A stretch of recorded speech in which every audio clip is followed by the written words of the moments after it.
আকাশ ভাগ হয়নি, ভাগ হয়েছে ভূমি।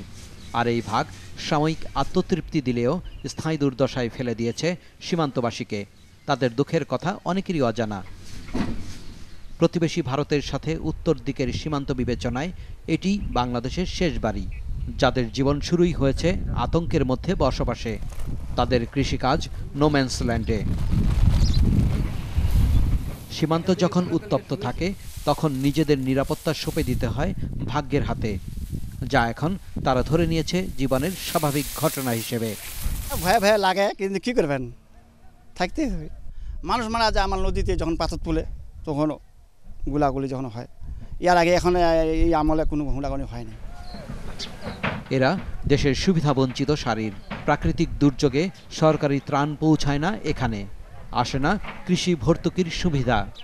এই বাড়ি থেকে কাছের স্কুলটিরও দূরত্ব প্রায় 2.5 ঘন্টার হাঁটা পথ। এভাবে কি লেখাপড়া চালিয়ে যাওয়া সম্ভব? ভয় করে এখন।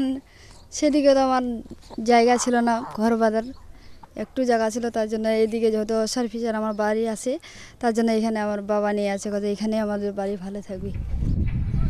না পাওয়ার এত কষ্ট থাকলেও দেশের প্রতি ভালোবাসার কমতি নেই তাদের। দেশের সীমানার শেষ ইঞ্চি মাটিকেও তারা আঁকড়ে ধরে আছে পরম মমতায়। এখান থেকে তেঁতুলিয়া উপজেলার দূরত্ব 17 কিলোমিটার। থানা স্বাস্থ্য কমপ্লেক্স আছে সেখানে। এ বাড়ির অথবা এই অঞ্চলের কোনো রোগীকে এই 17 কিলোমিটার হেঁটে অথবা ভ্যানে চড়ে ডাক্তারের কাছে যেতে হয়। তাছাড়া এই এলাকায় নেই কোনো শিক্ষা প্রতিষ্ঠান।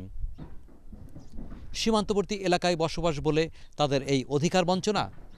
রাশেদ আহমেদ, মাছরাঙা সংবাদ, বাংলাবান্ধা, পঞ্চগড়।